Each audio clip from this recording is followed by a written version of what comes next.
Okay, so first you're going to start with some superwash wool top. You want to use superwash for this dyeing technique because you're going to manhandle this a little bit and the superwash won't felt.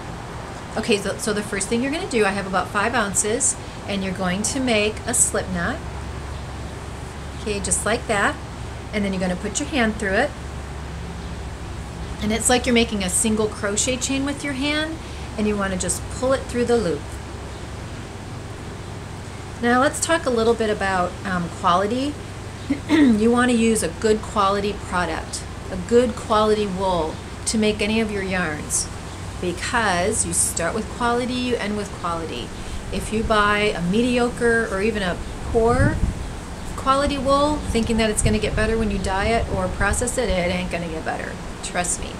So start out with quality. Spend the most you can for the best quality that you can get. Superwash wool is doesn't felt, and the reason it doesn't felt is because they put like a coating over the wool, so it doesn't felt. How about that? So easy. Okay, so there's your chain, and we're going to go into the kitchen and I'm going to show you this really cool technique. Okay, so the next thing you're going to do is you're going to fill up your sink with water. Doesn't matter whether it's cold or hot, because remember, this wool is not going to felt. It's like magic. All right, so you're going to take the whole braid and you're going to put it in the water. You may want to put some vinegar in it, you know, like a glug or two of vinegar, a little bit of acid in your water. Okay, kind of get all the air out. And then let it sit for maybe like, 15-20 minutes or so. Yep, so that's about it. So let's get our pot of color ready, and then we'll show you the next step.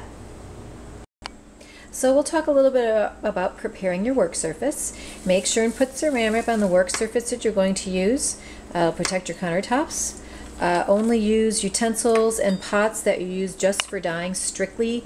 Do not use them for food after you use them for dyeing, just for safety. All right, let's talk a little bit about the color. With this particular top, I'm going to use 4 different colors. I'm going to use red, yellow, turquoise, and purple, violet. Make sure and you look at your color wheel. You don't want to put colors together that turn brown unless you want them to turn brown, and that's okay.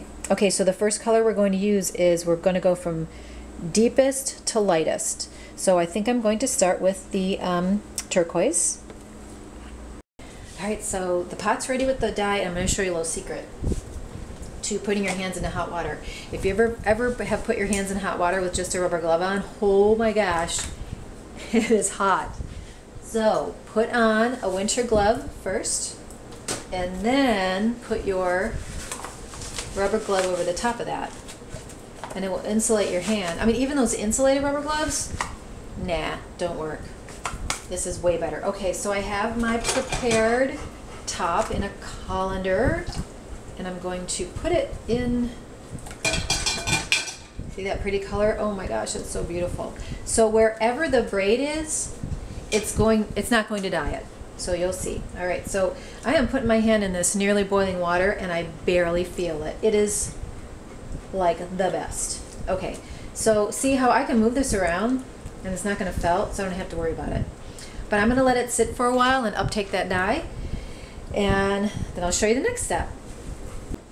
All right, so here's your first step. You're going to take it out of the pot, and you're going to unbraid it.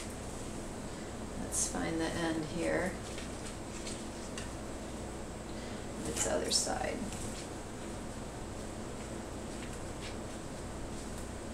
Okay, and you can see some of the dye didn't take in certain areas, and that's exactly what we want. So the tighter you make the braid, the more white areas you're going to have. So next time we may want to braid it just a little bit tighter. All right, so open the whole thing up, and you'll have some white areas in there, and then you are going to re-braid it.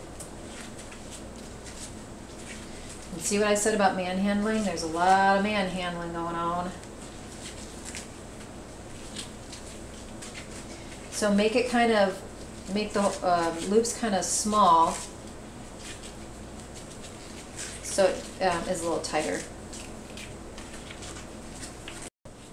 Alright, so we did the purple with the blue, and you can see there's still some white areas. So next we're going to do red, and then the last we're going to do yellow. So again, you're going to take the end of your top, and you're going to make a chain again. So every time you do a color, you unchain it and you chain it again. Alright, we're on our last color. So we did red, turquoise, and blue, and for the very last color we have yellow. So you're going to open up your braid because you want to get every single white area dyed yellow. And you can see how it's turning yellow? And then it won't really affect, well, it may affect some of those colors in there, but it's going to be beautiful. Alright, I'll show you what it looks like when it dries.